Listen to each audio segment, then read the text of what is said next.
We all know that George Washington was the first president of the United States. Many pictures of him were painted when he was president, but there aren't any of him when he was a boy. What if we had a picture album of George Washington's life, and in it were pictures of him in the years before he was grown up? What sort of things would we see? Our album about George Washington would probably have a picture of a plantation. He was born on a plantation in 1732 in the colony of Virginia. And there would probably be a map to show where Virginia was. There was no country called the United States then, just 13 colonies that were owned by England. In the plantation house, we'd see George's mother, Mary, busy at work. She depended on slaves to help her run the plantation. George's father, Augustine, was often away from home. He owned an iron foundry 30 miles away. If he lived closer to it, he could spend less time traveling. That's why there's a picture of the Washington family in a wagon in 1735, moving to another plantation. Here's George's mother and father, his younger sister Betty, and baby brother Samuel. George also had two half-brothers, Lawrence and Augustine, who was called Austin. Both were at school in England, and George had never met them. George's mother was his father's second wife. His first wife had died. Now, in April of 1735, the family moved to the plantation that would become very important in George Washington's life. This was Little Hunting Creek. George spent the next 3 years here. He called this plantation his home house. He would always love the place. Our album would show an important event that occurred while George lived here. In the summer of 1738, a ship returned from England, and on it was his half-brother, Lawrence. Lawrence was 20 years old and had finished school. He was coming back to America to live at Little Hunting Creek. That was a wonderful summer for 6-year-old George Washington. He got to know his older brother. They rode together, fished together in the nearby Potomac River, and talked together. Lawrence was very impressed with George. But in November of that year, George had to move from Little Hunting Creek to another plantation George's father had just bought. Lawrence stayed at Little Hunting Creek and ran that plantation. Now our pictures show George and his family at Ferry Farm on the Rappahannock River, across from the town of Fredericksburg. George enjoyed watching the ships on the river and sometimes thought he'd like to be a sailor. One day, Lawrence rode over to Ferry Farm in a uniform. He had been appointed a captain in the Virginia contingent of Britain's American Regiment. Britain was at war with Spain and wanted to drive the Spanish from the Caribbean. Lawrence and thousands of other colonial troops sailed south. Lawrence was gone for 2 years. The whole operation was a disaster because of the stubbornness of the British general who commanded the troops. All that kept the Virginia militia from being wiped out was the action of Vice Admiral Edward Vernon. Vernon would become a hero for Lawrence. Back home again, Lawrence renamed Little Hunting Creek Plantation in Vernon's honor. And so, Little Hunting Creek became Mount Vernon. Next year, in the spring, George visited Lawrence at Mount Vernon. He loved being back at his home house. He also met Lawrence's new neighbors, the Fairfaxes. George was very nervous about this. The Fairfaxes were very rich and lived a different kind of life from even a well-to-do landowner like George's father. Their manners were different from his, more like those of English nobility than like his colonial American manners. He wanted to be more like the Fairfaxes and their friends so he could be accepted by them. He tried to follow the rules of civility, a kind of guide to good manners that he had learned in school. The Fairfaxes and their plantation called Belvoir were a center of social life in the colony of Virginia. 11-year-old George liked to listen to people who visited the Fairfaxes and talked about fortunes to be made in western lands. But George's brother liked being at Belvoir for an additional reason. He was very attracted to the colonel's daughter and would soon marry her and take her to Mount Vernon. Her name was Anne, but she was called Nancy. Now, in April of that year, George's father, Augustine, died. All his property was left to his wife and children. Lawrence became the owner of Mount Vernon and the iron foundry, and 11-year-old George became the owner of Ferry Farm. But now, there would not be enough money available to send him to school in England.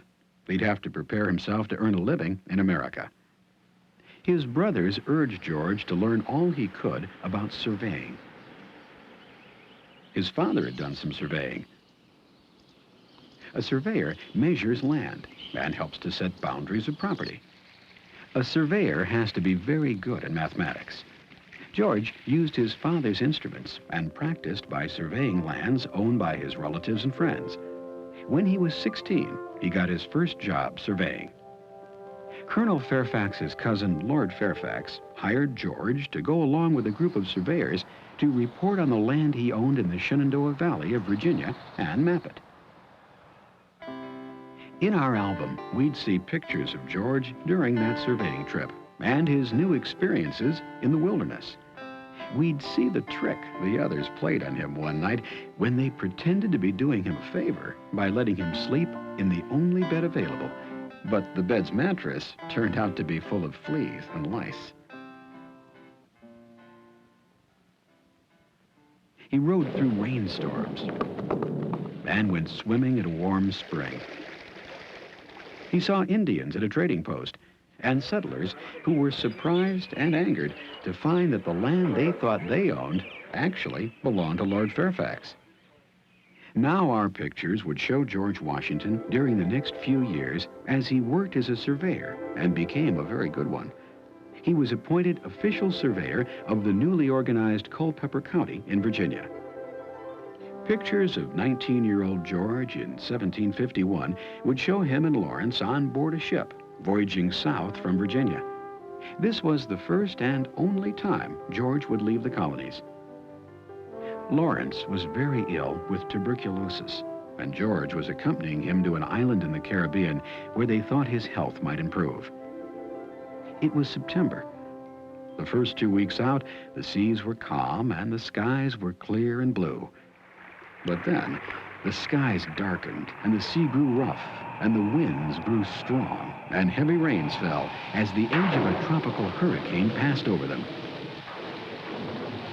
But the ship made it through the storm, and George and Lawrence landed safely on the island of Barbados in the Caribbean. George became ill with smallpox while he was there, but he had a mild case. He may have worried, though, over the pockmarks the disease left in his face. He thought it would make him less attractive to the young ladies. George quickly recovered from smallpox, but his brother remained ill. The next year, we'd see Mount Vernon, where Lawrence finally died in July of 1752. In December, George was living at Mount Vernon again. Nancy remarried and moved to her new husband's house. She rented Mount Vernon to George. Now, in 1752, George Washington was 20 years old and a successful surveyor in Virginia. But he felt he would be more successful if he followed a military career, as his brother Lawrence did. A few days before his 21st birthday, George was at Williamsburg, the capital of the Virginia colony. He met with Robert Dinwiddie, governor of the colony. Dinwiddie had appointed George a major, and now gave him his first important military assignment. Dinwiddie sent him into the Ohio Valley to carry a warning to the French to leave those lands.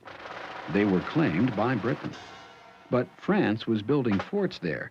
France claimed the land too. George met with an Indian chief and learned that the French were trying to enlist his support against the British. Then George met with the French commander and delivered the note of warning. But George could tell that the French planned to stay in the Ohio Valley in spite of the British warning, and he reported that to Governor Dinwiddie. Soon after, in the spring of 1754, George was following the same trail into the wilderness again, now promoted to the rank of lieutenant colonel. This time, George was leading a group of volunteer militiamen. Their assignment was to prevent the French from taking control of the Ohio Valley. This mission would help George Washington learn about the larger struggle between the British and the French for control of all of North America. Now, 22-year-old George Washington would have his first experience at leading men in battle.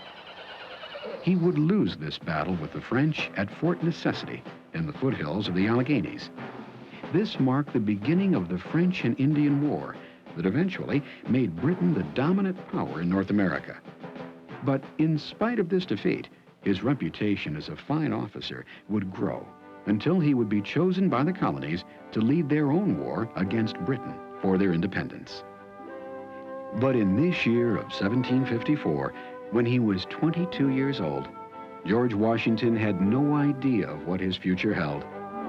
No one in America at that time could imagine that one day, after many years of war, there would be a new independent nation in North America, the United States of America, and that George Washington would be its first president.